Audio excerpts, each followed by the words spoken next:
Hi, everybody. Welcome to the show. Today's guest is Tdowski. Hi, Fox fan. How are you today? Tdowski is a variety horror streamer. He is also a fireman and um, just found this out. Hi, Tortoise. How are you? And I just found out that he is a paranormal investigator, an actual paranormal investigator. So if you've played Phasmophobia, this is a ghost, or any of those, that's what he does. So we'll be talking a little bit about that, a little bit about his firefighting career, and hopefully a lot about his streaming career. But I put together this little, let's watch a couple of clips from him. How about that? That was totally wicked! That is so loud. It was. Oh my God! Jesus, You scared the mess out of me. It was. Oh my God! Came up twice. Sorry. You are the snacky now. Hi, Wicked. I fucking quit. Holy fuck. I don't blame you. This isn't right. None of this is right. Oh!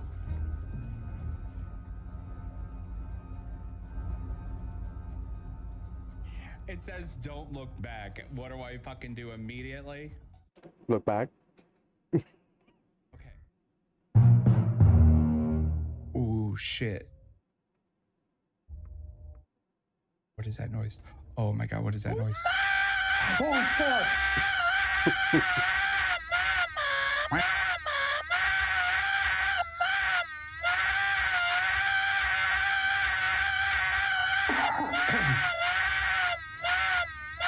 Jesus, that thought I sounds died. annoying.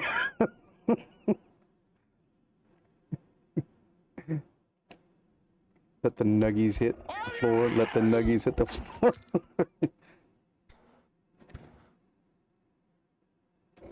Gotcha, bitch! Oh my god, I just shot it.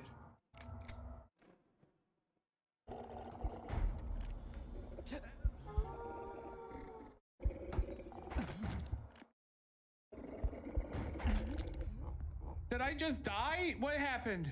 Your health is weak. You've been evacuated. Your contract has failed. Well, that sucks. Please, everyone, help me welcome Tdowski to the podcast. Hi, how are you today? Good. How's it going? It's going very well. So you're like me. You kind of suck at horror games. Yeah. I mean, if it wasn't for my mods, I probably wouldn't get through 90% of them. Now, do you strictly play horror, or are there other games that you play? I primarily do Hi, horror. Calm. Yes. Okay. I do. I try to do more indie horror, but I will delve into some of the AAA. I will jump around a little bit, but probably 95% is only going to be horror games. Okay. As far as my content goes. Yeah. Well, okay. So you're a firefighter, and how long have you been doing that? 13 years now. 13 years. Wow, that's incredible. Yeah. Now, is there a really great memory that sticks out for you while you were doing this? I mean, some are. I mean, getting promoted was a great one, but some of them are just when kind of generalized, because when someone you helped, whether they were, if they were in a bad situation or whatever the case may be, they come to the station and just bring, like a snack or something and just say thank you. Sometimes that's like the craziest and coolest experience that you could have. Yeah. So yeah, that's happened a few times, and it's pretty cool when that kind of thing happens. Thank you for the lurk, Wolf. So yeah, I'm guessing that being in the firefighting business for 13 years, you've seen some pretty bad things. And my father was a deputy sheriff in a small community, but still he saw some bad things and never talked about them. And probably for good reason, because I do know that he saw death on several occasions in the small community, and I don't want to ask you about that, but I'm assuming that in the area that you're in, that you have seen your fair share. Yeah. I mean, I've been working in my own community for 10 years now, but Mhm. before that, I was down in a major city. So yeah, that was even more crazy, I guess, so to say, however you want to word it. Yeah, But I really feel for like people, guys like in like your, what was it? I'm sorry, your grandfather, or my who dad. was it? Your dad. I'm sorry. Yeah. I'm sorry. I really feel, because it's like when you're in a small community like that, you know them. Yeah. So it's even harder when you know them. So yeah, I really feel for people like that, and give a lot of credit to them, because when it's continuously someone it's harder. Yeah. And when it's like in a big city or something like that and you don't know, you can kind of separate yourself to an Right. extent. Yeah. So yeah, I Yeah. understand where he's coming from. Yeah. He did not like to talk about that. Now I was probably 8 or 9 years old, and I went on a ride along with him. Well, not really a ride along. I just happened to be in the car. He got a call that someone had hit a cow on the road, and when I say they hit a cow, when this truck hit this cow, there was cow everywhere. Oh yeah. I was Oh like, yeah. "Oh, I'm sure. that's not a good image for me at 8 or 9 years old." I did. So, Yeah. so yeah. But yeah, kind of going in. I mean, that's one of the bigger problems in in this kind of old school, new school kind of world we kind of live in. Like your dad didn't talk about it, and that was Yeah. pretty much the norm, whether Hmm. or not you knew them or not. I mean, you kind of bottled that shit up, and it affected people more than people realized. Um, and nowadays, it's people still do it, but it's not as we're kind of getting to this area of like um, promoting to actually admit things and get help Yes. and all that kind of stuff.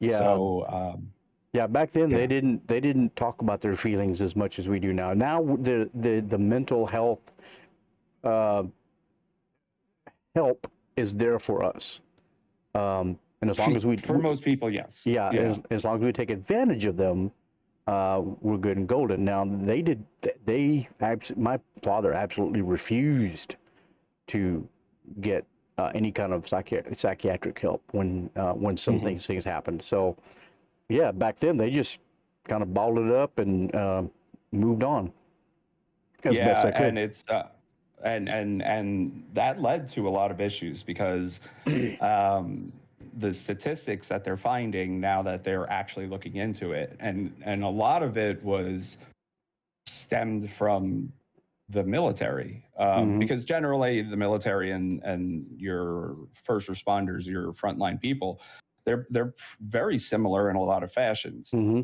Um, and once the statistics came out about the veteran suicide rate and all that kind of stuff, um, Hi, Frills. it took years for them to start looking at first responders, because they never Yeah. realized it. And what they're finding is, because of the military awareness, which is awesome. There was, I'm pretty sure the majority of people have heard like the 22 suicides a day. Hmm. And that number has drastically gone down because of the Nice. awareness and the help and stuff like that. The problem is they ignored first responders, your police and your Hmm. firefighters and your paramedics and nurses and doctors They even. did. Yeah. And they're finding that Hi, their Cater. suicide rate is drastically climbing, and it's going to far surpass the 22 a day Yeah. if something isn't done.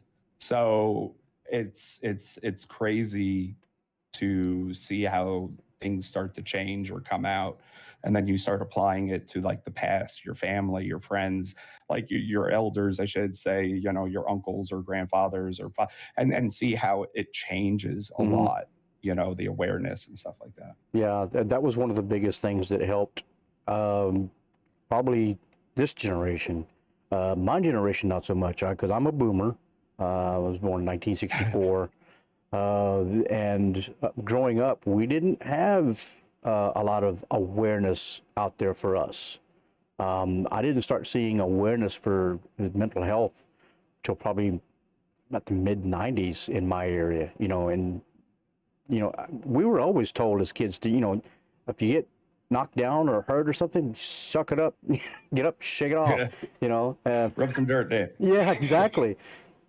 And so, yeah, now it's so much better. I was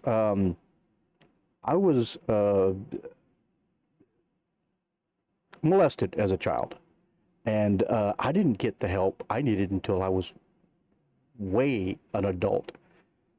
And it wasn't until I was an adult that I kind of realized, okay, something's screwed up here. I need to go talk to somebody, and I'm still talking to somebody. So Well, yeah, it's good. It's funny how, and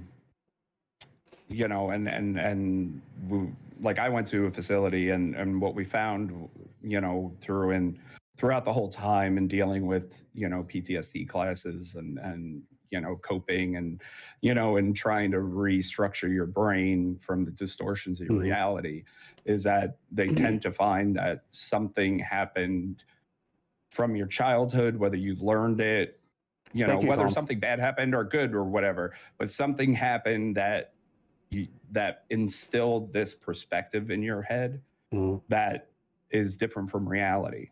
And then as you go through life with this distorted view of reality, it starts affecting other aspects of your life. And it Yeah. just compounds and compounds and compounds. Absolutely, And yeah. so, yeah, no, that's great. I'm glad to hear that you're getting help. Yeah. Now, you were telling me earlier that you suffer from PTSD, and I'm assuming that you got help or getting help. Yes. Yeah.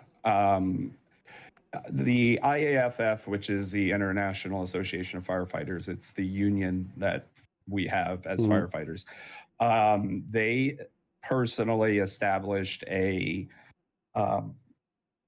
base it's a mental health facility, and it's just like every other facility. Technically, you're locked in, and it's the same thing as if you went to any facility, but you're basically locked in, because these people were um, firefighters that either have drug abuse problems or substance abuse problems, have attempted suicide, or well, obviously attempted, because if they succeeded they probably wouldn't be there, but Right. or have major life issues that are causing their lives to spiral out of control. But this is all geared solely for firefighters because it's run through by the IAFF, and they have one facility in Maryland, and they're building another one actually in California, which is Nice. awesome because it's actually getting out there, and people are using this resource, which is awesome. Yeah.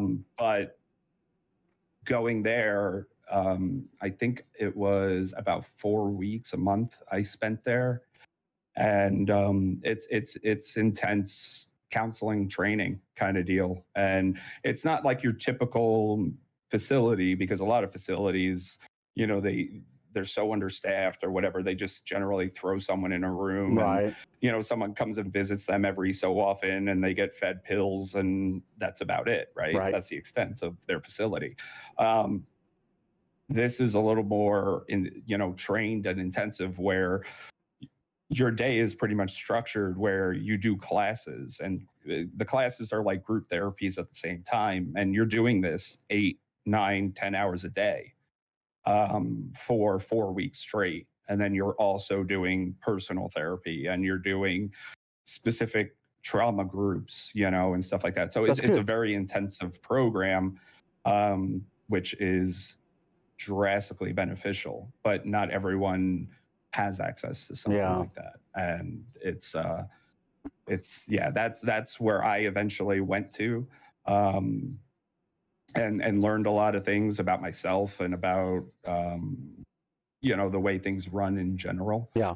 the way we think, the way the brain operates, and stuff like that. And it was hugely beneficial. But it also helped me realize that it wasn't just PTSD per se. It was um, it kind of slew into other things because PTSD can cause other issues. Right. So, like, I was on the spectrum growing up for ADD, but I never, needed medication or anything. But because of the PTSD, it enforced my ADHD to the point where I need now medication. Uh, So yeah, it's amazing how the trauma to someone's brain and stuff like that can progress into other aspects and other right. issues. Yeah. So, That's what my therapist thinks happened to me, in that I'm an overeater. I'm a food addict. So I'm receiving help for that as well. And she thinks that my earlier experiences as a child has developed into this addiction to food. So yeah, I've got type 2 diabetes, I've got hypertension, I've got all this stuff. Anyway, she's helping me with all that, and we're okay.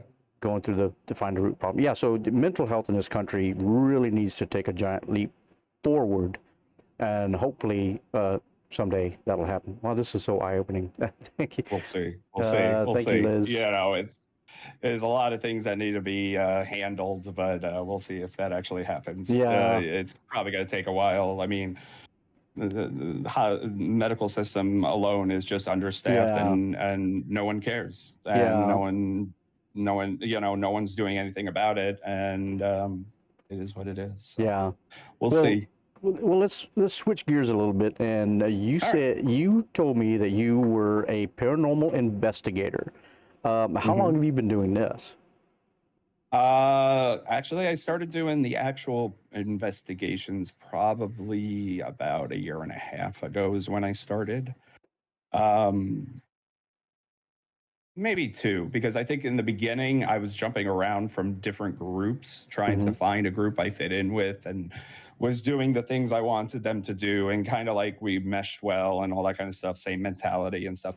So it did take me a little bit to find a group where I got along with them and we had the same vision. Um, but once I did, it was I've been doing it with this group now for probably about a year and a half. Okay, so what got you into that? How did you stumble into paranormal investigations? Was this a lifelong dream? Yeah, no, okay. I remember growing up, Ghost Hunters came out He's a on weirdo. Sci-Fi. Yeah, on Sci-Fi Channel, right? Ghost Hunters came out on the Sci-Fi Channel. The Rotor-Rooter Plumbers Paranormal Investigators, right? I thought it was the coolest fucking thing. So paranormal investigation has always been kind of like a interest. I always found it appealing. I found it interesting. It was an interesting aspect to me. I think at some point I was always like I hate saying like okay, so I go to these paranormal conventions and I hear some of these people, and some of these people I'm like, wow, you guys are whacked. You guys are wacky. Like, and it's like, so for me to sit here and talk about like what I'm about to say is just kind of like, it's kind of weird for me to say it, because I'm sure there's people out there that think what I'm about to say is wacky. But I think in some sort of fashion, I've always been kind of like sensitive to maybe some sort of other aspect of whatever's going on in the world. I'm not psychic. I'm not saying that. I don't talk with the dead and do that kind of shit.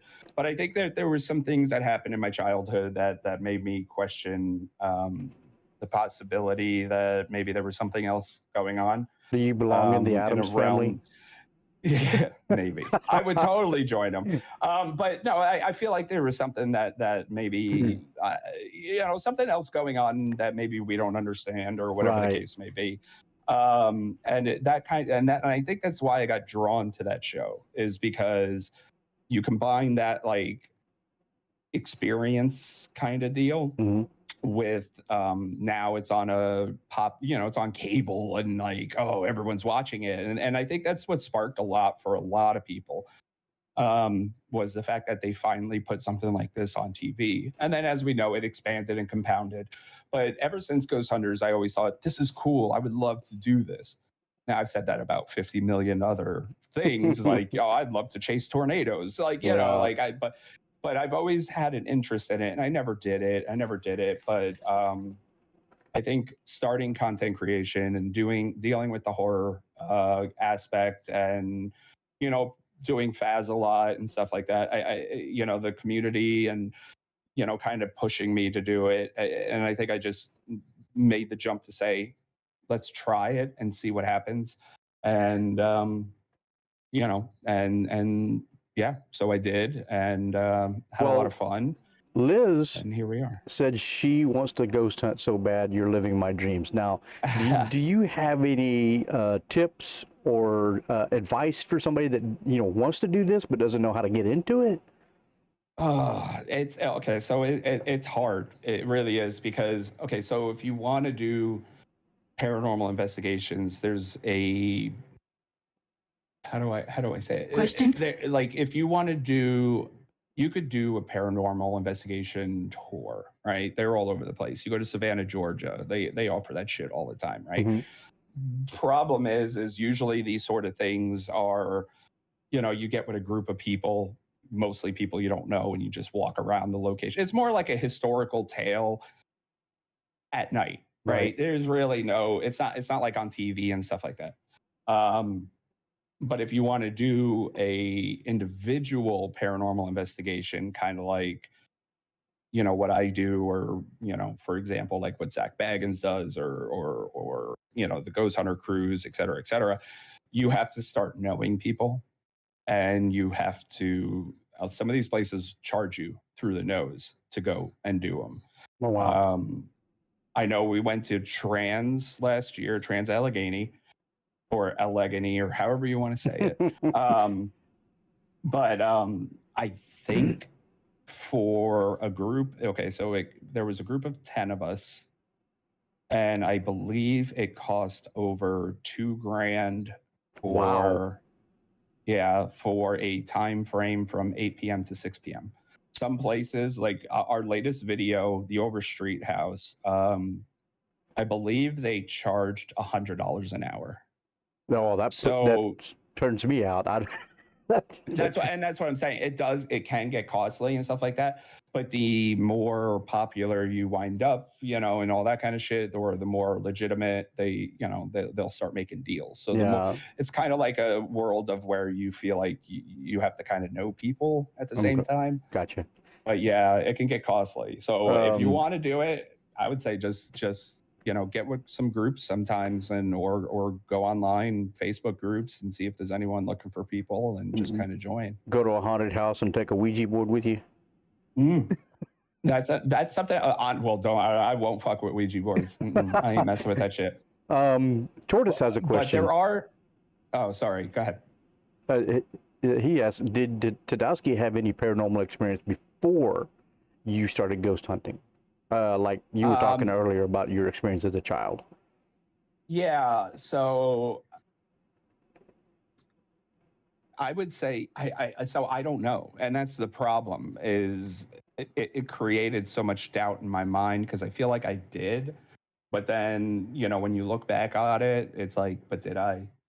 So I don't really know. It's not like something moved, or like a door closed, or nothing like that. But I would see things, Mhm. and around me, and but then I start questioning, did I really see it, or did I not? I So got you.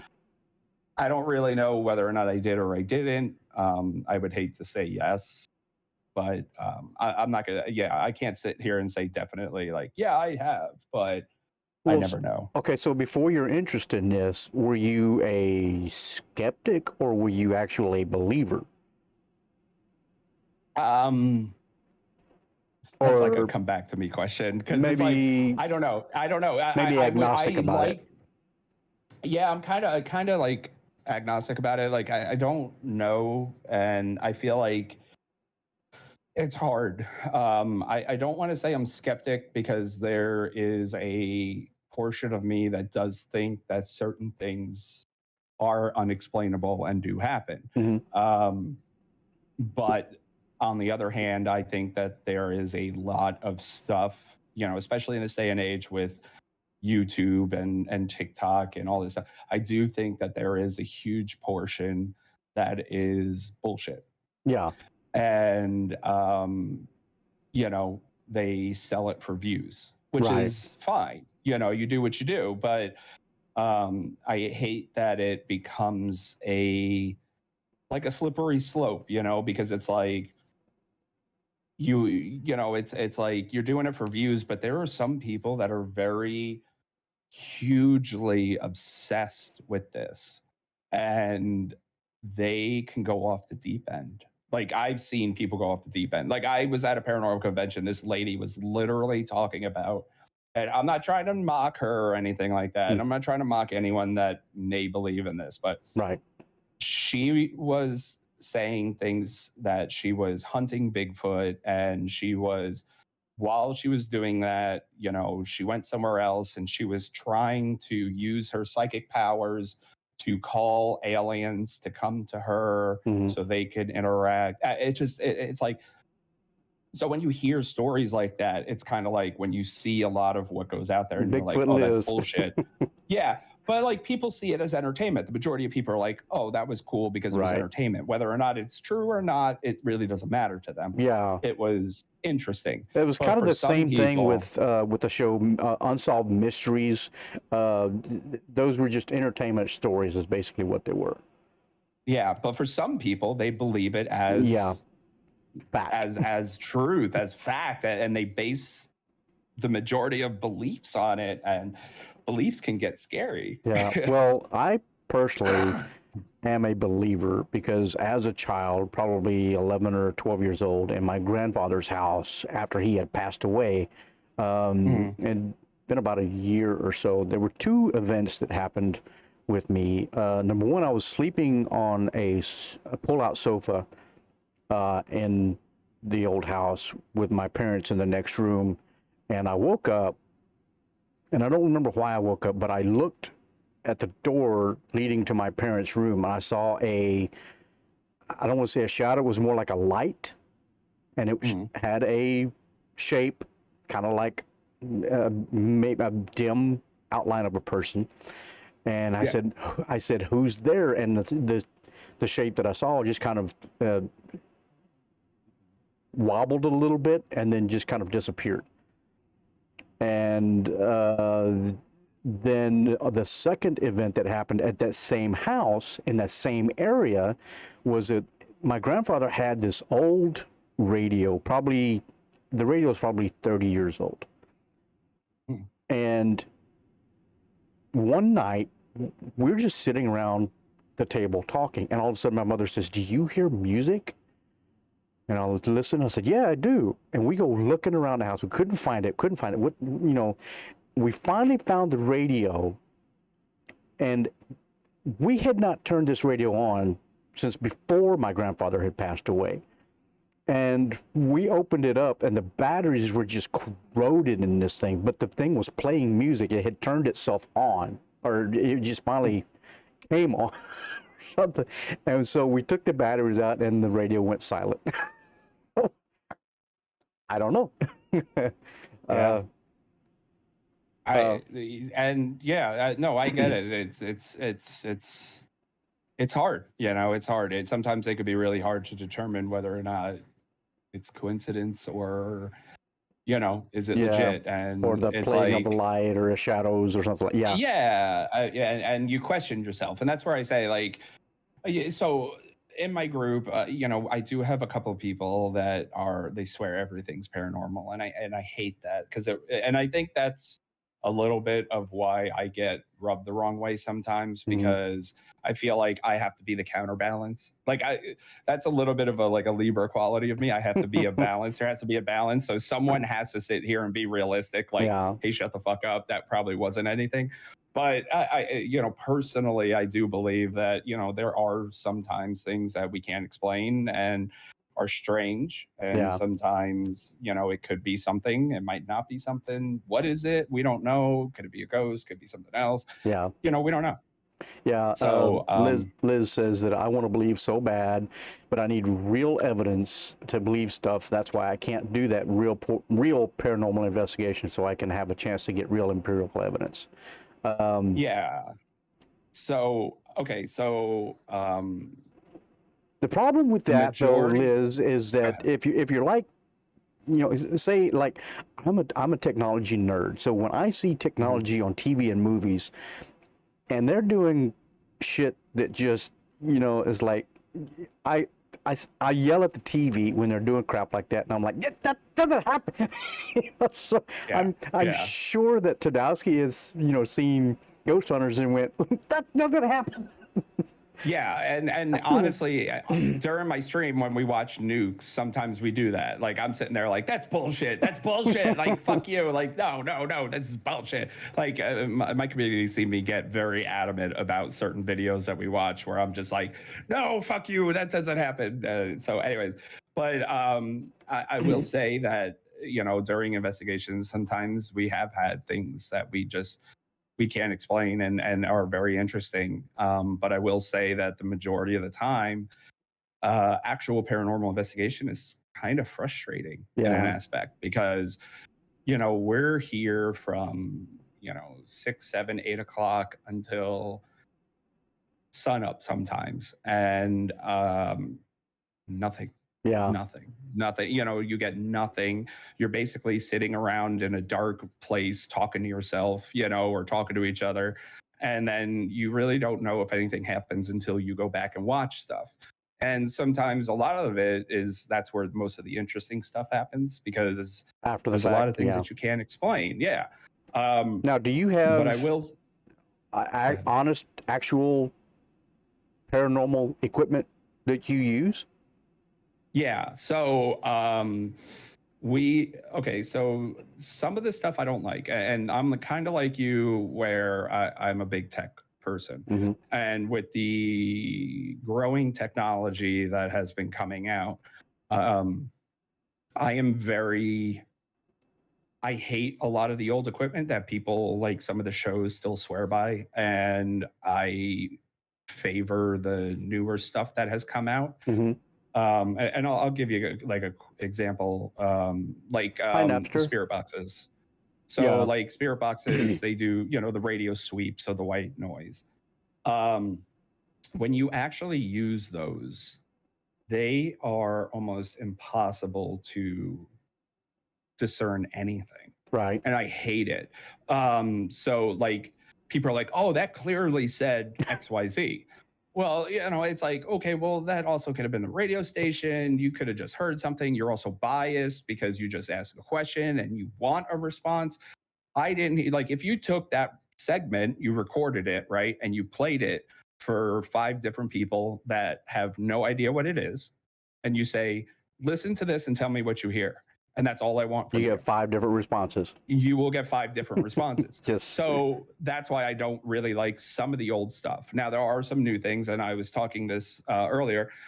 Well, not earlier, but like a previous day. There's it's called the Geo Port or a Geo Box. One guy makes it, and it's like $3,000. holy crap. But you'll see it on some of these paranormal shows, and it's the spirit box just without the white noise and without the background stuff. So anything that comes through is very clear words. I tend to buy that more because you Yeah. can hear it very clearly say something, as opposed to, well, maybe it said this, maybe it didn't say that. I don't know. Yeah. But you hear it very clearly because it gets rid of all that loud noise and it just focuses on anything that comes through. Yeah. And that's with technology. But as for us, we use all the basic stuff, your EMF, your tri-field meters, your Thank you for learning fluxes, drills. your REM pods, cat balls, all that kind of Yeah. stuff we use. Well, I think they have a laser grid. They have a small one. So yeah, we use, and task cams, recorders, digital. Those are the most basic equipment. Is probably the most useful is your digital recorders. Those are probably your most useful tool, yeah. and a flashlight, obviously. Now the But spirit yeah. box, the old spirit boxes, they were pretty much just an AM radio that they just kind of put on a certain frequency and then just kind of swept it around the room to see if anything set it off. I mean, an Yeah. electrical wire could have set that off, you know. Yeah. So the spirit boxes, it was an AM radio, and they would just sweep through all these channels in a short period of time. That's there's like a little timer, maybe like 0.2 seconds, and it just Right. the things that they're listening to is basically, like you said, they're listening for words and stuff like that. Most of the time when you're using one, you're not really supposed to be walking around. So, but yes, frequencies in the air do fluctuate. You may pick up a radio station louder at one point than another. Yeah. There's something, could be a word. The thing is when you hear things, the way to discern whether or not it would be a radio station versus like an actual response is when it's the same voice over a period of time. Right. So it's not, so what we really look for isn't necessarily something that comes through, but how it comes through. Okay. So that each radio station only stays on for like 0.2 seconds. So if you hear a response that goes, then yeah, it's probably a radio station. But if you hear, hey, come here, it's probably not a radio station. So that's Right. kind of how you discern the two, because Yeah. it wouldn't be on one station long enough to have that kind of response. Yeah. Now, But with all the noise and stuff, it's hard to hear. yeah. I just looked it up. The guy, the person that I follow on TikTok is Epic Paranormal. Yeah, I've seen some of his lives, and some of his stuff is pretty interesting, and the equipment he uses is really phenomenal. I don't understand all of it, but it looks really interesting, and I'll find myself just scrolling through his content, just, to see if I can, Yeah. see the real thing, and it's hard to spot the real thing.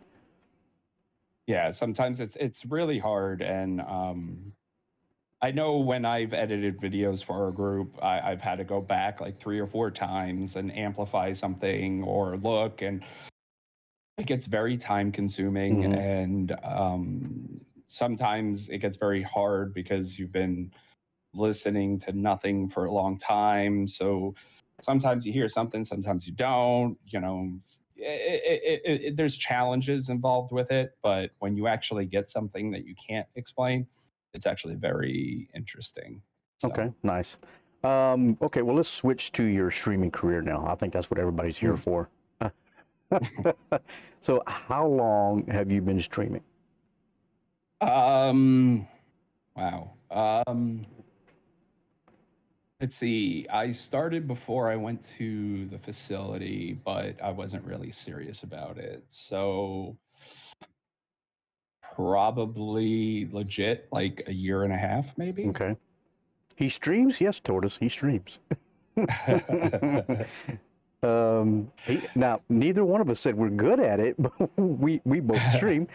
So how did you learn about streaming? How did you discover Twitch and getting on and going live? So I think I've always known about it through socials.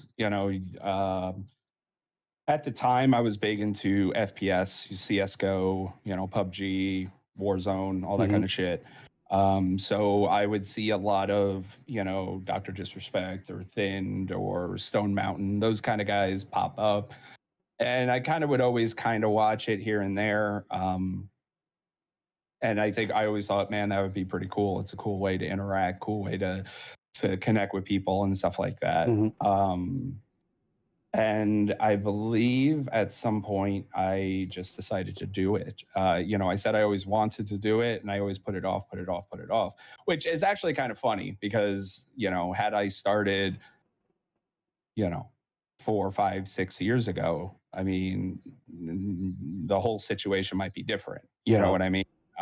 Not as many people streamed then, not as many people were interested. But yeah, so I think at some point I just decided, screw it, I'm gonna do it. But I didn't really know what I was doing. Okay. And um, go ahead.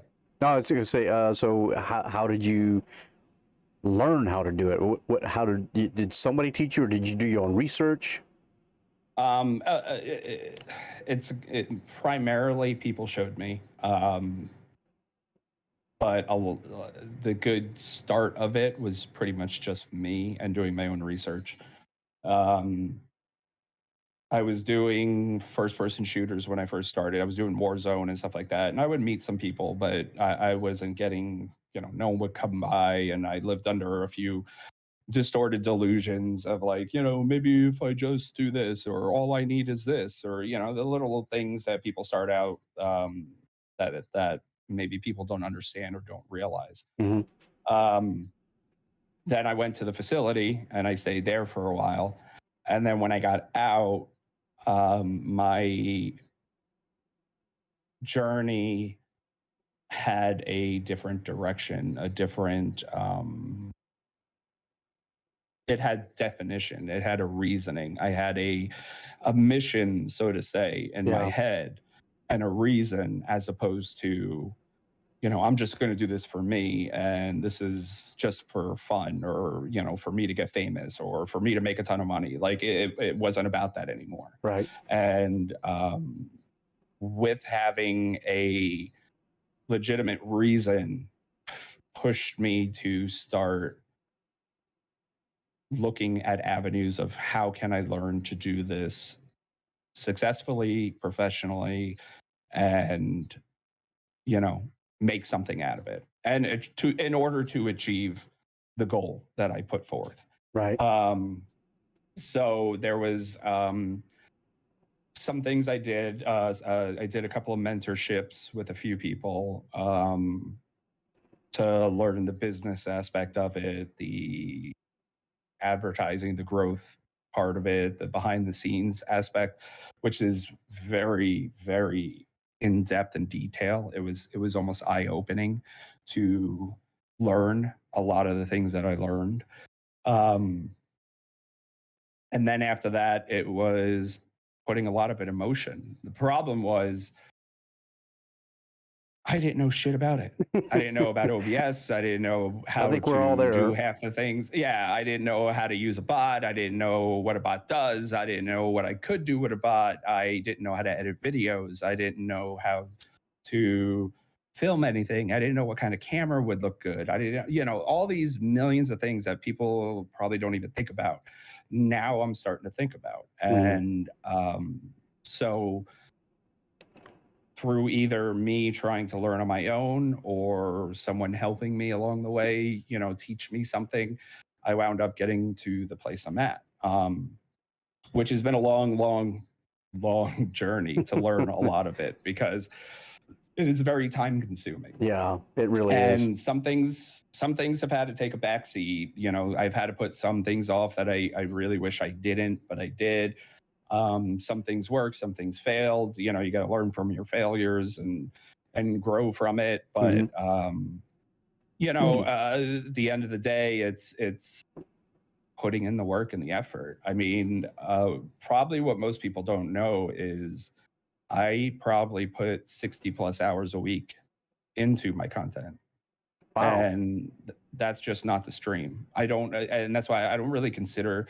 And I know I haven't done it in a while because I put off. I was doing YouTube a lot. I was doing the other stuff, and that was the primary thing. The streaming was the fun live interaction part of Mhm. it, and I kind of started to lose focus because I was so busy and always doing something that I started getting my head focused in places that it probably shouldn't have been. Right.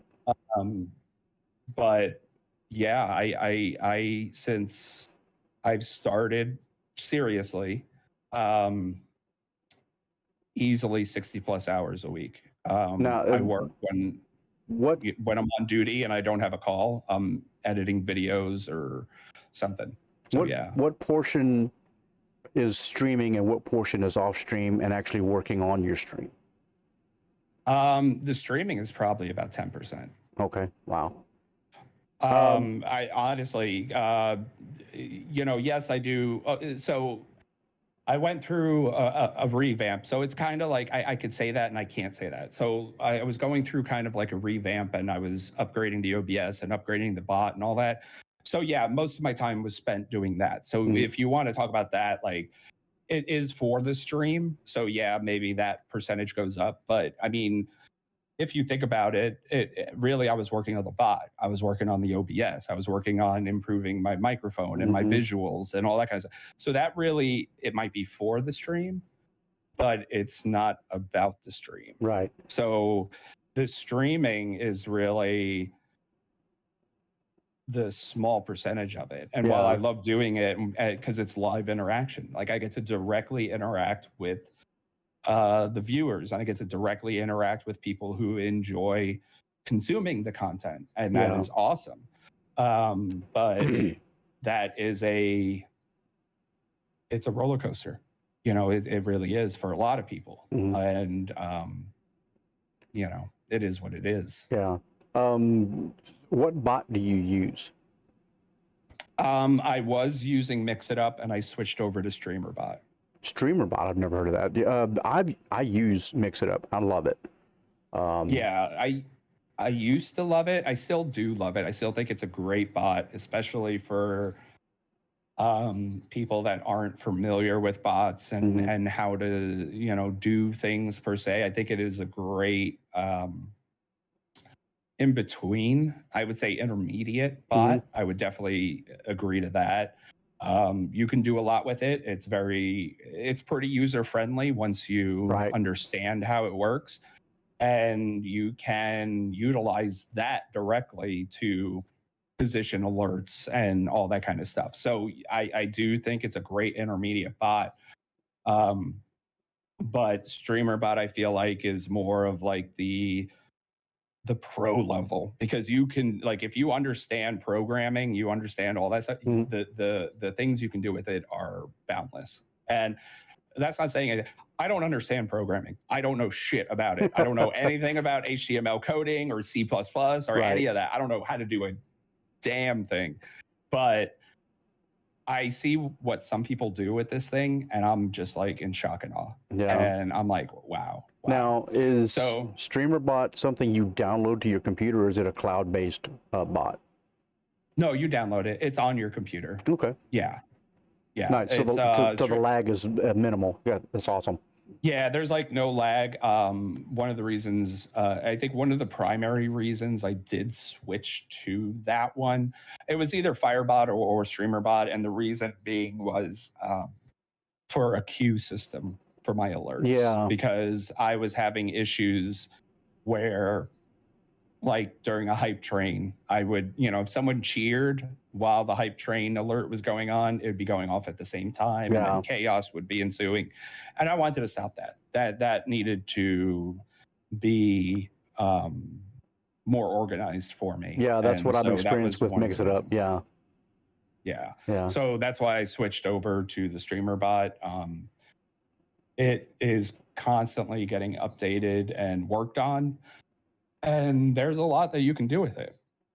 Nice. So, I mean, you can even do voice alerts with it. Like, so if I were to say a specific word, if I were to say a specific word, it would do the alert or command, as opposed to actually typing it in. Yeah, Wicked says, meanwhile, I can't even get the alerts to stop triggering when I switch scenes. Yeah.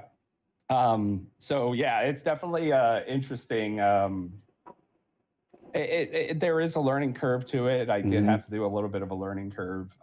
It's still not perfect, but I enjoy using it a little bit more so than what I was using with Mix It Up Bot. Right. I don't per se think it was necessarily the bot that was the problem. It was my OBS setup. The way I had it set up initially w- was a disaster. Yeah. So the way I set it up now um, is a lot is a way for me to accomplish a lot more in a much smoother fashion Right. than I was prior to. Mhm. So, Well, what kind of equipment do you use? Or your headphones, mm, your mics? well, I've been through like 6 headphones because I constantly throw them. If you didn't know, because I'm always streaming at something. So yeah, right now I think these headphones are the Logitech Pros. Okay. I currently use the Wave 3 mic, but I want to get one of the Sures. The reason I went with the Wave 3 is the only reason primarily was cost. If I were to get a professional grade microphone, I would have to get a mixer and then all that stuff. So by the time you're Yeah. done with the microphone and the mixer, I mean, you're already almost at $1,000 right there. Yeah. Yeah, I'm using a So $30 mic. I went with the Wave 3 for that reason because the audio settings and stuff like that are all program based on the computer. Yeah. So it kind of saved me money as far as that goes. But I do have a second microphone I run a 2 PC system. Okay. My other microphone is just a cheap one, like you said, $30 one. And the importance of that one wasn't really per se, like it doesn't really do anything. It's just for if a game like Faz, I need to ask a question, does it pick it up? That's all I really needed. And then if I do like a chat room or something like that, people can hear me. I wasn't really focused on that mic, but I do have a gaming computer. I have a streaming computer. I have a 3080 and a i9 or a AMD Ryzen 9, the 5900 in that one to make sure I can run anything smoothly. Mhm. And then my streaming computer is I think it's the Intel 10700 with a 2070 Super. I have 2 capture cards. Well, 1 capture card, but I use the Cam Link for my camera I just got. I got a DSLR camera now for my nice. primary visual. And then I have a Elgato face cam and just a cheap C920 for anything I need. Yeah, mine's a The lighting I 922. got, yeah, the lighting is just kind of what I bought from Amazon. I have a green screen.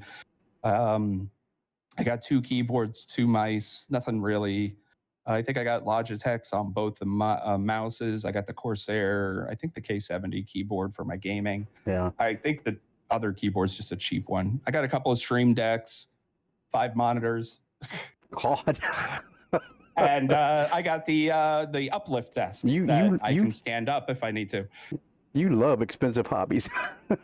Well, sometimes. So I have a thing, and I know. It's not trying to like. I know it comes off so bad, I guess, so to say. But I just when it comes to technology, I'm very interested in it, and I like the newest stuff. So when it comes out, I don't have to buy it immediately. Like I'm not going to go out and buy a 4000 series graphics card, because I don't really need it. But Right. when at the moment, when I buy stuff, I feel like I have to buy that moment's good or best sort of thing so that it lasts. So I feel the way my brain, the way it works is I can either spend, $1,000 now and be good for 5 years, or I could spend $300 every year for 5 years. Yeah. So so that's kind of how it works for me as far as mentality goes. We were talking just a few seconds ago about where we learned all this stuff. Tortoise said that if only there was a group of people that could help new people learn these things, right? Yeah. And there are, and so it's weird. It's a weird place area to talk about these things because the streamer space, the content creation space, I don't know how to explain it because it's it's the best place you could be, and at the same time, it's the worst place you can be. Like Yeah. it is the most you can have the best experiences ever, Hmm. right? Like someone could come into my chat and say, like, I'm so glad you're streaming. I had a shitty day and this is now making my day better, Yeah. or you have completely changed my day, which is like probably one of the biggest compliments you can get. Absolutely. Yeah. And then at the same time, you turn around and someone's mad at you because they think you're being vindictive to them or they attack you for whatever reason. So it's like the most toxic place, but at the same time, it's the most beneficial place. Yeah. So when you talk about groups of people that want to help other people, they're there. But I think a lot of people are very cautious at the same time. Like, and it depends on what people's goals are. See, for me, my goal isn't, like I said, my goal isn't to be famous or, be rich or anything like that. I love my job, and my job, even though it probably doesn't pay me as much as it should, it helps me pay the bills, Yeah. right? And I'm fine with that. Like if Yeah. I quit content creation today, I would be okay. I'm not gonna, starve. I'm not gonna lose my house. So I understand that. But at the same time, people have sometimes have different reasonings why they do content creation, stuff Mhm. like that. And depending on what that reasoning is, they may see other people as competition, Yeah. which is not healthy. That's not It's not. healthy. I Yeah. mean, I mean, we can all agree that that's not healthy. It's very toxic. But because of that, because of the dog eat dog nature, it can be very hard sometimes to make genuine friends and meet genuinely good people Yeah. because it seems like there's always a ulterior motive for Yeah. some of the things that they do, Well, and so it gets wonky. It just yeah. gets wonky. We've got an ad coming up, so we will be back shortly. About 3 minutes and 30 seconds is what we'll be gone away for. So take the opportunity to go grab you some something to drink, a bite to eat, go to the restroom, stretch your legs, whatever you need to do. We will come back and we will have a more discussion with Tdowski. So come back and see us in a little bit.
And we are back with Tdowski. Hi, Peggy. How are you today?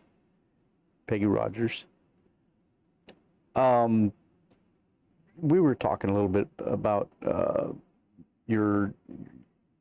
What were we talking about? I just lost my train of thought. You talk about the streaming or the paranormal? The paranormal. Tortoise said something Okay, earlier. He said that he had his own experiences, but he doesn't believe everybody's experiences. And that's a good outlook to have, because you can't just believe everything whole cloth.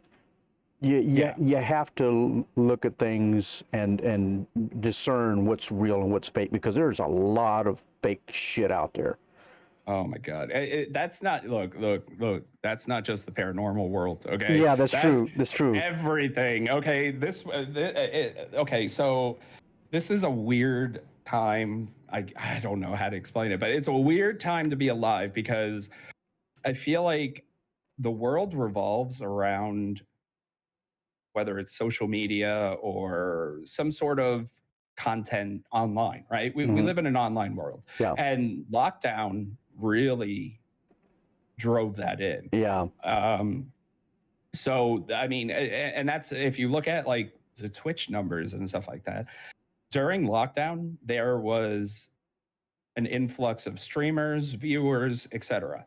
And now if you look at the statistics and the trends, it's going down again, because the lockdowns are coming off. Yeah. So now you're seeing a downtrend of people going online and stuff like that.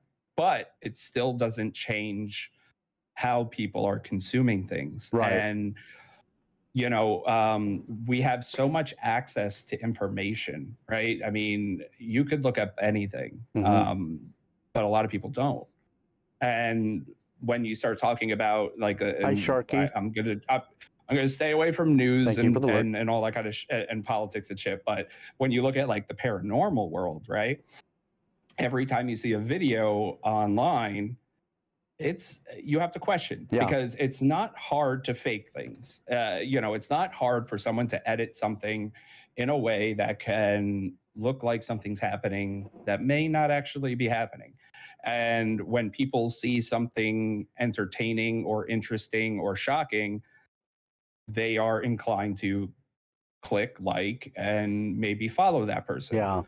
Well, a lot of, things are based on how many people follow you and how many people. So, I mean, if someone ties a string to a door, and this is the example we were talking about, if it takes me 6 hours to film a video of a door slamming and then me overreacting to it, and it gets 10,000 likes and 1 million views, it was worth it. Then it's worth it. Yeah. Right? Because there's going to be some sort of benefit at the end of it. Yeah. There's going to be some sort of ad revenue from TikTok, from whoever, YouTube or whatever. There's a benefit to it. So the more that there is that sort of consumption without questioning it, gets dangerous. Yeah. Now, if you want to like it because it's entertaining, awesome.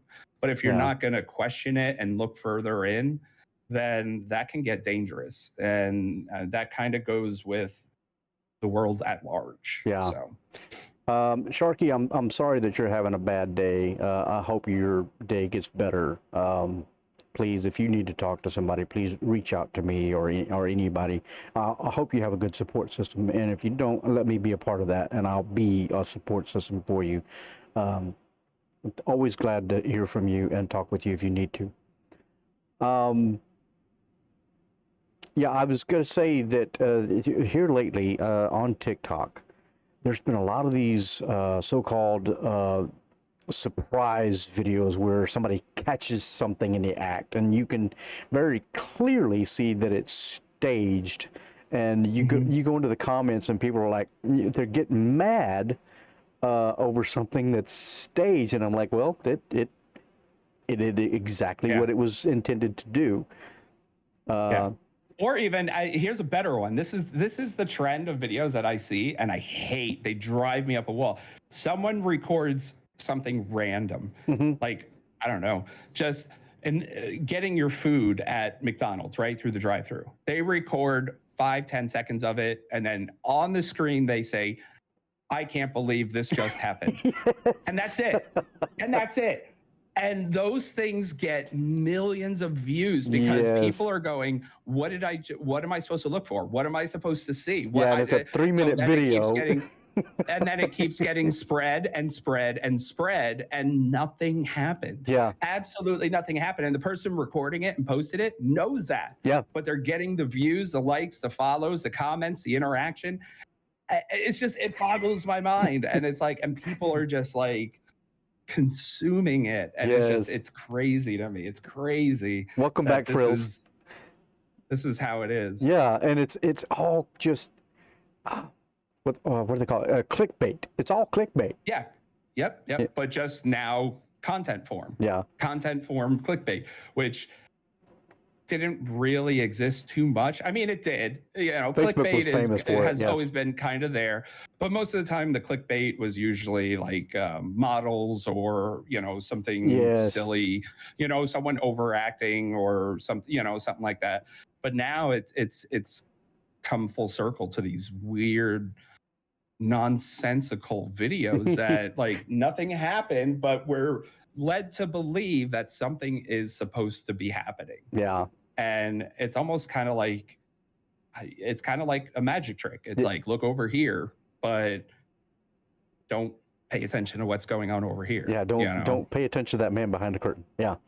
Exactly. It's crazy. It's wonky. Yeah, it is. So let's switch gears here a little bit and talk about All right. the games that you played. What kind of games do you mostly play? Mostly I stick to indie horror games. I started with Faz primarily, which was good. Somewhere along the lines, I sort of got a little bored with it. Mm-hmm. And there was some things I didn't like. Like I have my opinions about Faz, and I know some people love it, absolutely adore it, and it's still the OG. It's still great. I'm not bashing it at all, but there were some things that took away the fun from it for me, and so I kind of switched gears a little bit, and I focused more on the indie horror arena, more solo games. Mm-hmm. And that's primarily what I do now, whether it's a short game or a demo or something coming out. But I try to find the small games that people don't really know about and try and get ahead on them before, and let people know whether this is actually good or if it's just crap. Crap! Got a raid. Who's Alyssa? Always Alyssa. The Dixper Queen has arrived. Thank you so much for that raid, Alyssa. Hi, Kayla. Wow, the cult is here. The Jizzle cult has Dix. arrived. The Dix. Or is that Kayla?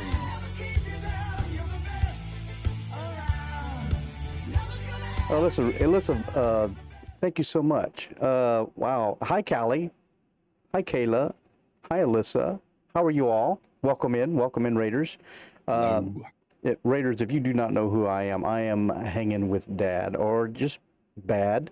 I was officially, I used to be Bad 285. That's my bot now. He was bad I was to the bone. Yeah, I was. And then it became Hanging to Dad, and you can call me Dad or you can call me Bad. Either or, I will answer to. When you follow me here, you become part of the family. I adopt my kids, and I appreciate every single one of you. The podcast is going wonderful, Alyssa. Tdowski is a fantastic guest. I'm Dad for sure. Thank you so much for that. Love you too, Alyssa. Love all of you kids so much. I'm probably one of the oldest streamers on here, except for Hungry Tortoise.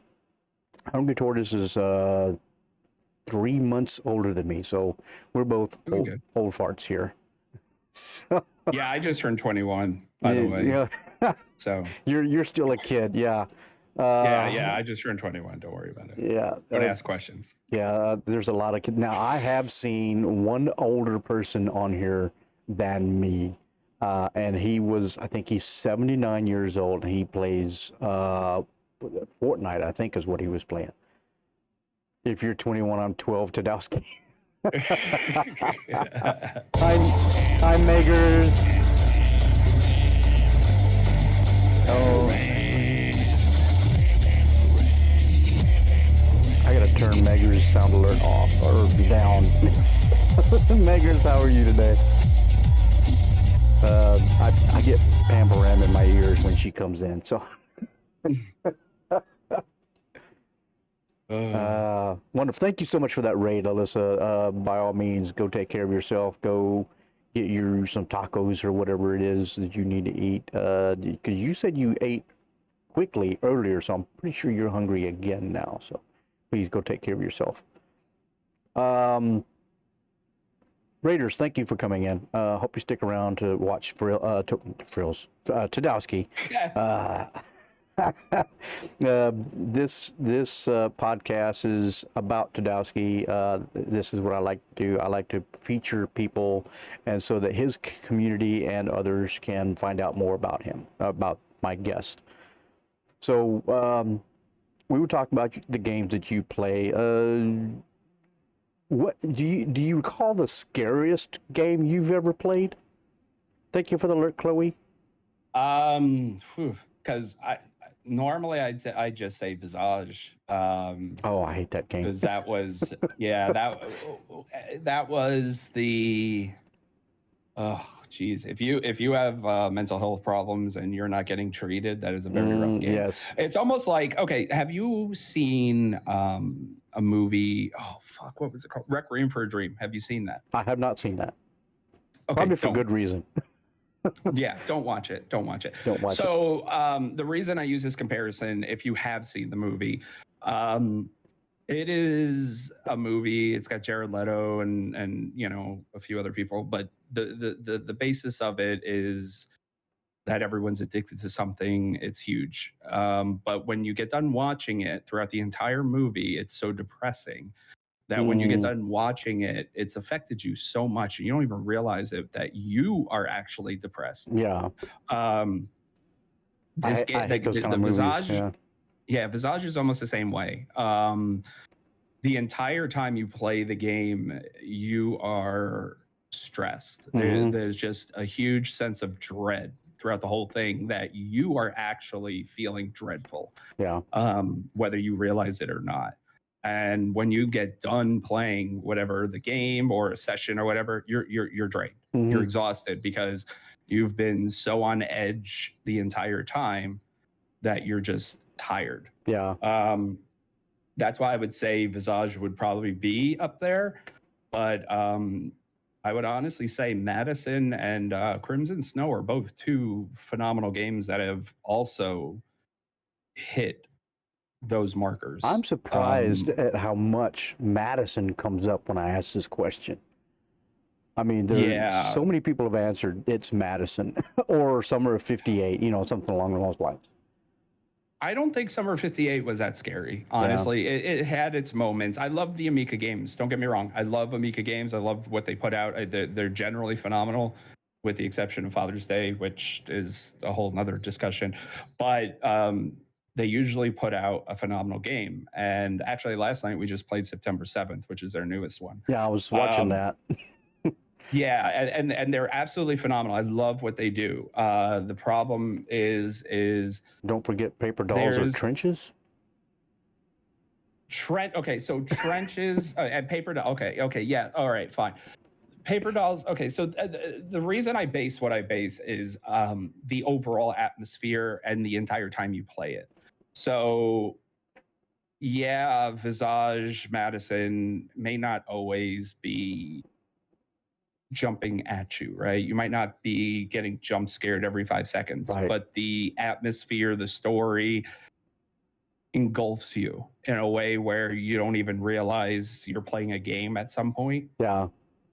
When we talk about, like Gator brought up, if we talk about Paper Dolls or Trenches, it relies more on jump scares. And yeah, you get scared a lot, but it doesn't have the same engulfment. you are playing a game, and you know you're playing a game, Yeah. but it's just constantly scaring you. So it's after a while, it kind of loses its effect. Right. If you don't have that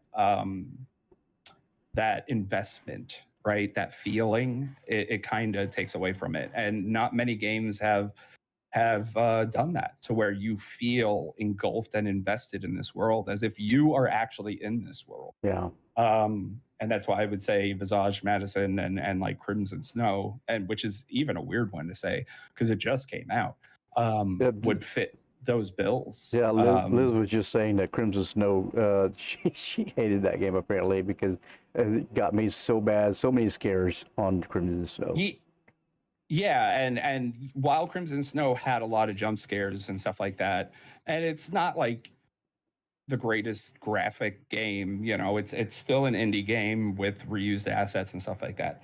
The story and the atmosphere do meet a certain criteria, and Yeah. you can relate in a way, I feel like, to the character, and I Mhm. think that's one of the reasons why they did very well on that. Nice. So, yeah. The one that got me, and I refuse to play it now, was Fear Therapy. I hate that game. That one, well, the primary reason I don't want to play it or won't play it is not because of the scariness of it, but because it gives me motion sickness.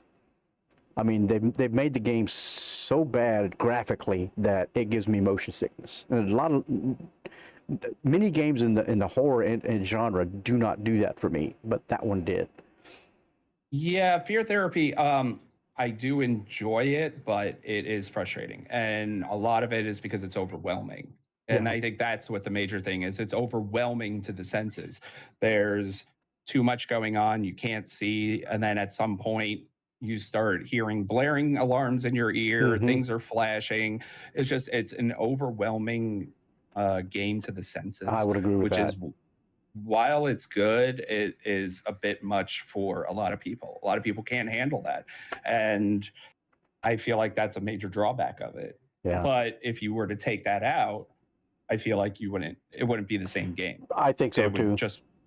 It would be kind of a joke. So it's kind of what makes the game. And you have a split of people that would love it and some people that wouldn't. So Yeah, it's yeah. kind of The game is really great for other people, just not for me. exactly. Yeah. So yeah. What is the game that you have the most fun playing? Hmm, that's tough. Um, I mean, it doesn't even have that's to a be tough one that you one. Yeah. stream. It can be anyone that you play off No, stream. yeah. Oh, you just mean okay. Honestly, Fallout or Borderlands. Okay.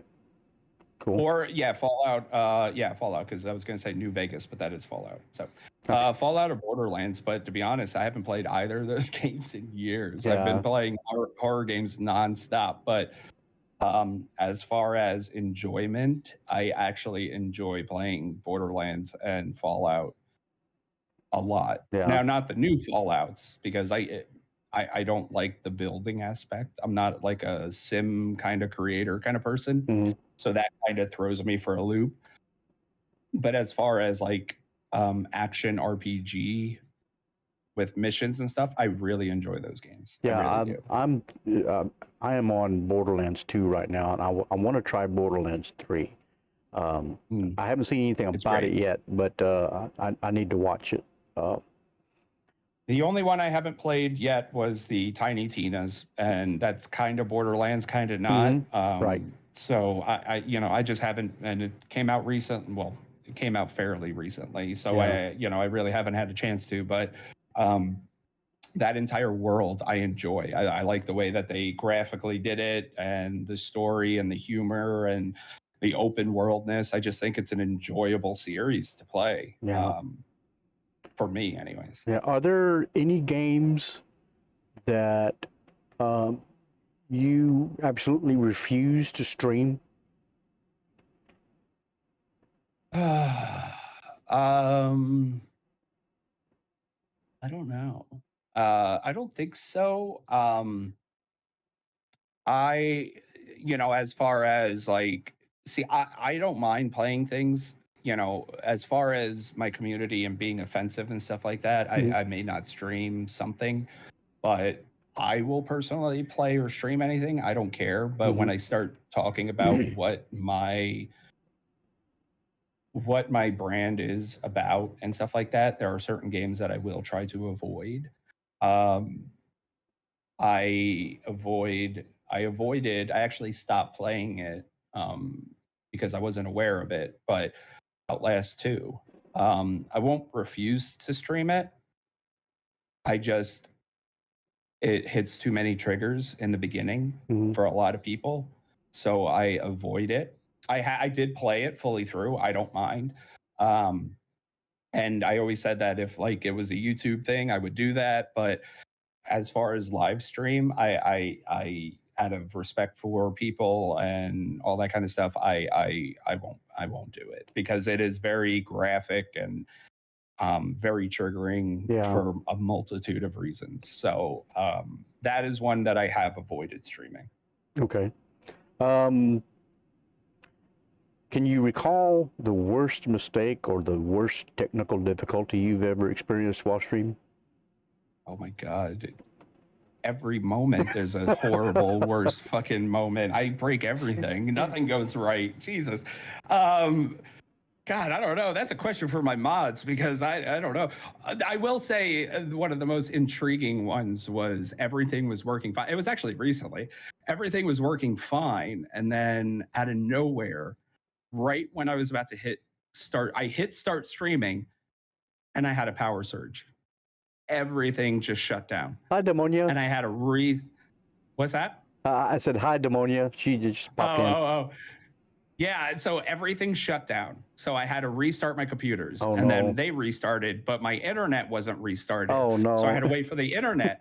But then because the camera shut down, now I had to restart them. Then I had to remake sure the things, the filters were clicked in the way that they were. It was just a disaster. And I spent like 15 minutes rushing to get things set back up the way it was supposed to go. And it was just like, and then finally everything started working. And Hi, I was James. like, oh, I just wanted to go, I wanted to go to bed at that moment. I was like, screw this. Yeah. So I'm sure that your chat and your mods all have their favorite sound alerts or their favorite channel point redeem. Do you have a favorite? Oh God. Jesus. That's a hard one. I don't know. I like any of the music ones that I have for the most part. Mhm. The little song ones because I love those songs. Some of them, a lot. I will say overall those ones like because I do the cover song kind of thing Right. for the alert.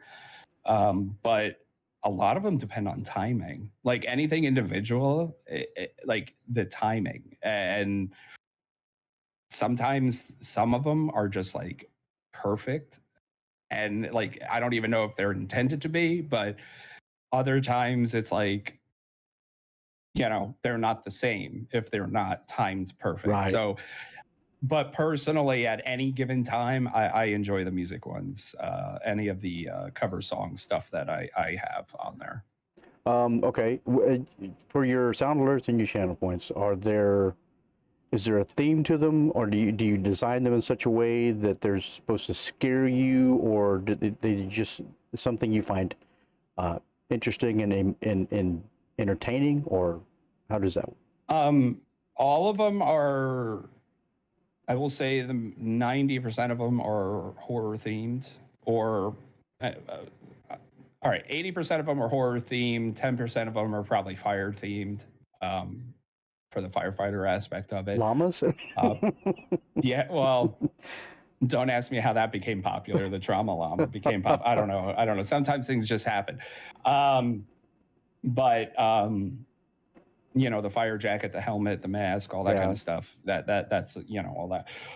But even the songs, they're cover songs, but they're from a group called the Merkins who dress up as the horror characters, like Ghostface and Freddy and stuff like that. Yeah. So they're still kind of horror themed. The other ones are generally meant to be interactive or scare me. So whether or not something was funny, you can do a channel point that Yeah. lasts, you can, that kind of stuff. So I try to make it as interactive as possible. But the overall goal is to try and startle me as much as possible, Yeah. because we do we keep track of how many times I get scared during the stream, and if Mhm. we beat the record, then I do what I call a punishment stream, where the community chooses what I wear, and Was that when we do an entire stream. was one of those when you dressed up as a character from the Rocky Horror Picture Show? Yeah, that was Frankenfurter. Yeah, I dressed up as Frankenfurter. What else have we done? I've done a Playboy Bunny. I did Sailor Moon. I've done You're a good sport. Harley Quinn. Oh, geez, it keeps going. Hold on, there's a lot of them. I've done Harley Quinn. I've done Frankenfurter. I did Freddie Mercury.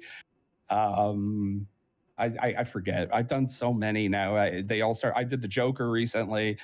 They just kind of blend together after a while. For some Yeah. reason, my community wants me to wear women's clothes. I don't know, but I don't. Yeah, It is what it is. they wanted me to wear makeup and twice, as a matter of fact, and a wig.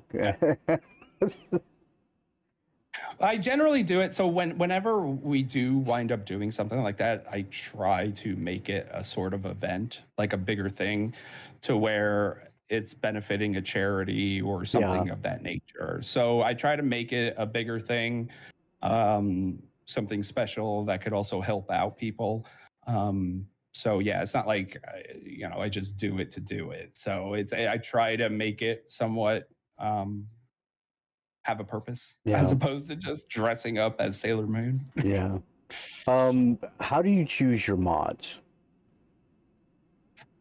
Oh, that's they know that I technically don't hate them, so no. So we choose our mods as a collaborative. So the way I see this, it takes a team. It takes a group effort to build any sort of brand, any sort of success. I view my mods as part of my brand. I don't see them as people that are volunteering their time or fans that are, uh, just watching and want a sword. I don't see them as such. I see them as an integral part of what I do. Yeah. And I lean on them heavily because I rely on their input, their suggestions, things like that. I try to incorporate as much as possible, because I'm one person, but I'm only one person to an extent. I can't do everything by myself. Right. So whenever we try to get a new mod or something like that, I try to talk with them and see who would be willing to be there, willing to invest into. Mhm. And that's pretty much how we do it at this point.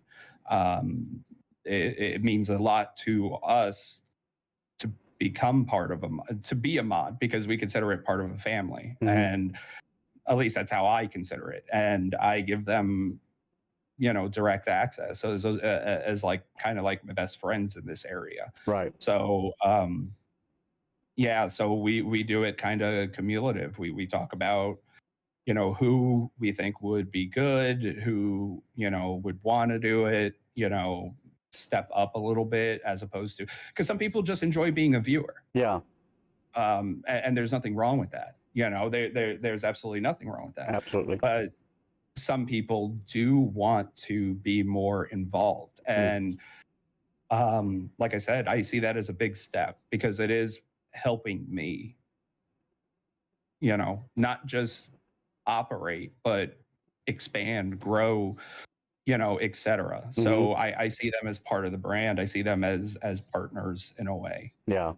So Now, do you tell your mods how you like to run things, or they generally already know when they become mods? the majority of the time, So honestly, I don't think so. I don't think people would probably realize how we run things. We probably run things a little bit different than the majority of people. Hmm. Um, so I don't know really how to kind of answer that one. They probably have an idea because they watch. Generally, we choose people that have been there and have been around for a while, so they kind of understand how the stream works. They understand some of the commands and all that. I'm sure they have a general understanding of how the stream goes, as far as that goes.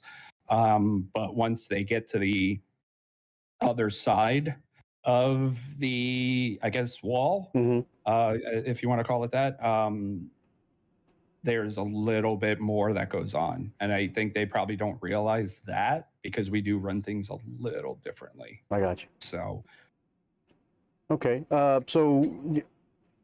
Let's exclude trolls for a minute, and you say you have some troublemakers in your chat.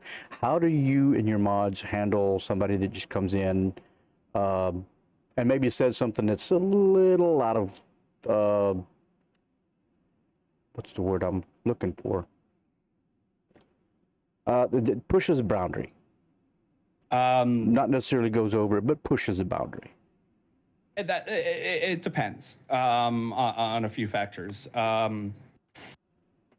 How we handle things is a little, there's a lot of factors. First off, what was said, number one. I mean, that's a huge influence on what goes forward. I mean, obviously, if it's just downright degrading and offensive, you're just gone. Right. I don't care.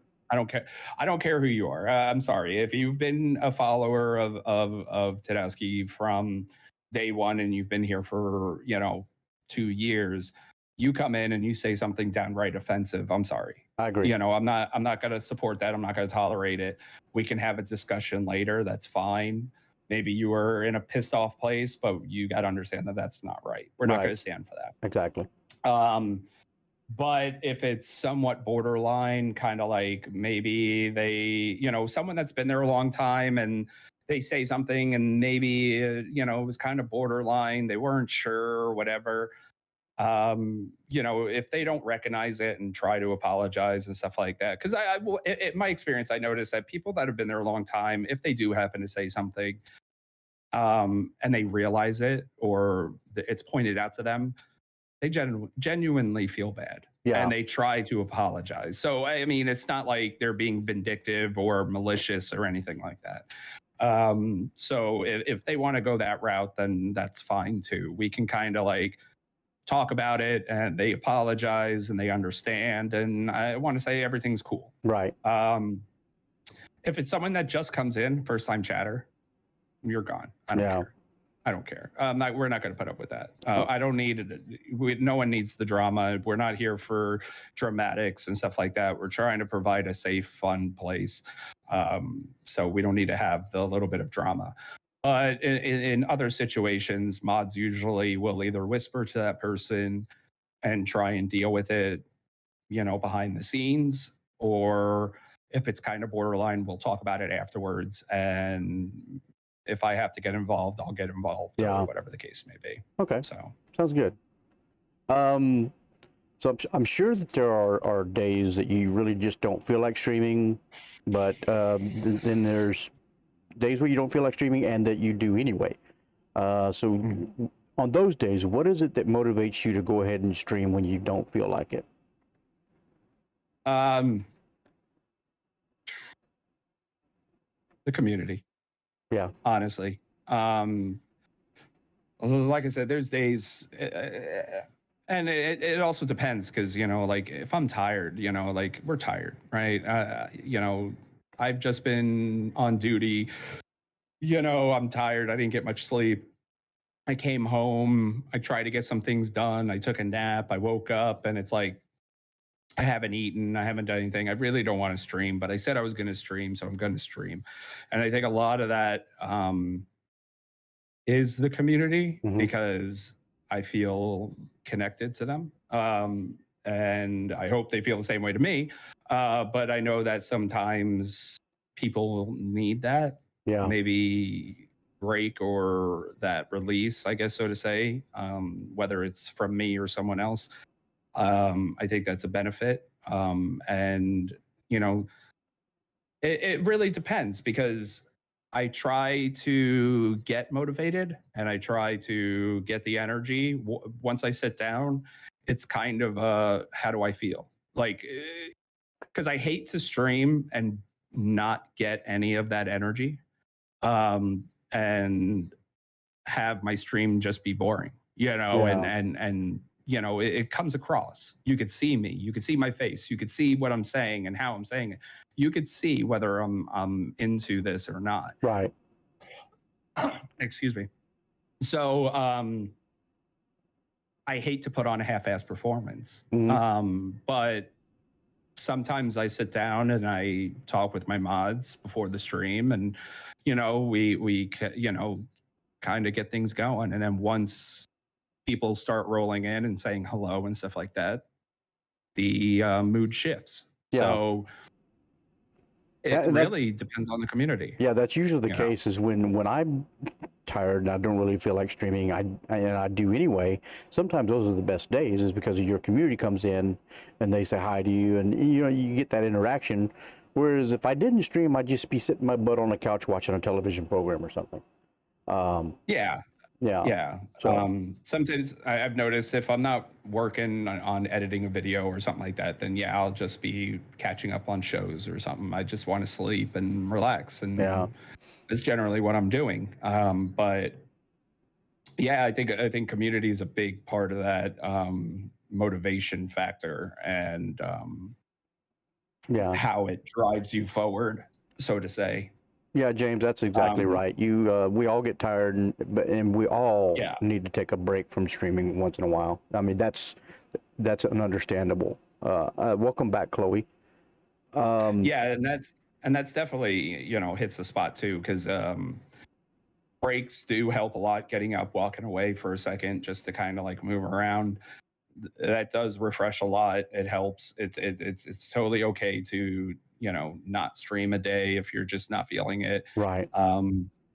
You know, because, and like I said, if I'm, and it doesn't happen that often because it's not like I stream 5 days a week. But if I'm just totally like, I know there's anything anyone can do to reverse my current mindset, Hmm. I'm not going to stream. I'm not going to do it because I owe it to my community to be the best that I can be at that moment. And if the best that I can be at that moment is not suitable in even my eyes, then there's no point. Right. So, Okay, so as a streamer, how do you define success? oof, that's tough. Depends on what your goal is. Yeah. That's an individual, like that's really an individual question. So wow. Okay.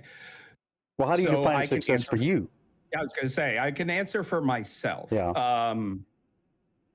So the goal for me is hugely into mental health and charity raising and stuff like that. The goal for me for success is to constantly, you know, reach new people, spread awareness, entertain people. Mhm. As far as streaming goes, content is kind of the same way, you know, entertain people, create content that people enjoy and they want to consume. And like I said, it's not necessarily for me to get rich. You know, that's not that, like I said, that's not my goal. But if I Right. can get to a place where if I get sponsorships, if I can get, you know, all these things, and I can use that to help other people, that's what the success is for me. Being able to help as many people as I can. That is what my success is. Yeah. Because that's why I started this. And yeah, sure, don't get me wrong. there is a little ego aspect. I'm not going to deny that. Yes, I would love to have 5, 6, 700 viewers, 1,000 viewers. I would love that. Don't get me wrong. I'd love that. But it's not because that is going to open more opportunities for money for me, but more opportunities for me to help other people. So for me, my success is a little bit different than other people because if I'm able to donate, like let's say I had a huge success and I am like some other top tier streamers or content creators, right? Because some of them make a shit ton of money. Let's not, Yeah. sugarcoat it, with sponsorships and deals and all that shit. Let's say I was making $10,000, $15,000 a month.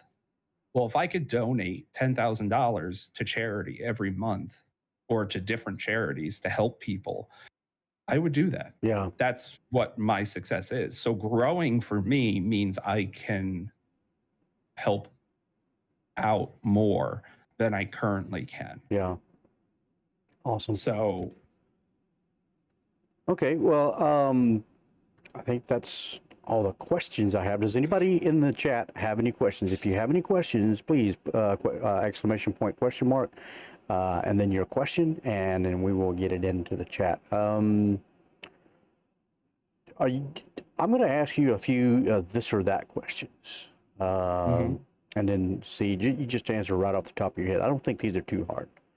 I'm getting. it might be. I'm getting this from a website, so they're not too bad. I got ADHD. All right. I don't know. You'll be fine. You'll be fine. Everything's Squirrel. fine. Yeah, that's what I say all the time. are- Everything's fine. This is fine. Yeah, everything's fine. Yeah. So, do you test the waters or do you dive in the deep end? Dive in. Are you a glass half full or a glass half empty? Or is there water in the glass? Yeah, there's water in the glass. It depends on what day it is. Ketchup or ranch? Ketchup or ranch? Mhm. Oh, fuck ranch. Ketchup. Okay.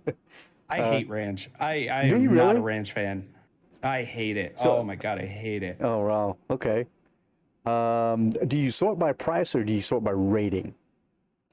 Rating. Rating. Crunchy peanut butter or smooth? Both. Really? Peanut butter.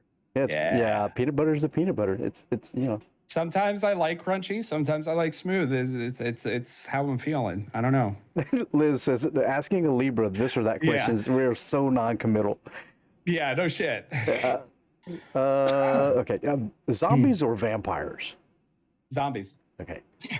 Funny story or one-liner? Oh, it depends on the story. But I would probably say one-liner. Okay. Air guitar or air drums? Guitar. Okay. Yeah. Nice. The last thing I have is say something positive about yourself. Oh, no. Yes. Don't ask me to do that. No, I don't do that. No, I can't do that. I don't do that very well. No, I don't. I can't take compliments very well. I don't. I hate doing that. No, I can't do that. No, it sounds so cheesy. I can't. That sounds so bad. It's so cheesy. I can think of one right off the top of my head real quick because you've said it over and over in this interview today. You like to help people. You are very genuine in that. Yeah. Yeah. Well, there. Thanks. You answered it for me. I'm trying to help I you won't out. say it myself. I can't ever do that. I can't ever say that kind of stuff about myself. That's always the hardest aspect, I would say, Yeah. for a lot of people, and that is a stem of issues for a lot of things. So Absolutely. Everyone has a problem with saying something positive about themselves. And Yeah. that's something that I like to, try to change a little bit because I'm even working on myself in that aspect. Because my therapist is even saying, you're always so down on yourself. You need to try to say at least 3 things nice about yourself every day. Just look in the mirror and say 3 things nice. And I'm like, are you kidding me? I can't even think of one. So, yeah. oh, jeez. Uh, So, Do you give yourself a compliment from your 13th-year-old self? Right. Yeah. My 13-year-old self. You fucked up. Dude, like, that's what my 13-year-old self would say to me. You're like, what the fuck? God damn. I hate myself. Yeah. My 13-year-old self would look at me and go, "What the hell happened?" Yeah, well, no, you can't do that. I think honestly, you can't do that because any age, I'm even thinking, I'm like, what age would I look at myself and go, hey, you're doing pretty good. And I'm sitting here thinking to myself, I'm like, 5 years ago. I can't, yeah, I can't think, yeah, maybe 5 years ago. That's about it. That's probably where I would go. 5 years ago, you could probably say, hey, you know, you worked hard to get to where you're at, Yeah. or I'm proud of you for dealing with this, or, you know, getting to, you know, whatever, achieving this or achieving that. You Yeah. know, that's how I would say it. Tortoise says you realize saying "I haven't killed anyone" is something positive. I mean, but can I say that? Yeah. I don't know if I could say that. Oh, that's a hard one. I haven't killed someone That's on scary. purpose, indirectly Purpose. maybe. Okay. On purpose. Yes, I haven't killed anyone on purpose. We'll say it that way. So do you have anybody that you would like for us to raid? Oh shit. I didn't even think about that. Oof. Actually, you know what? Let me see how long she's been on. That way, because I would hate to I raid haven't killed anyone she's getting. recently. Yeah, recreationally, yes. Let's, if you don't mind, let's raid Serena. Okay. Her thing. Can Yeah, you put that do in you- chat? I'll put that in the oh, how do I put that? Oh, in chat. Yeah, Okay. chat's yeah, fine. Never mind. Okay, hold on. They were struggling saying they haven't killed anyone. Oh, well, that's what I'm saying. I haven't killed anyone intentionally.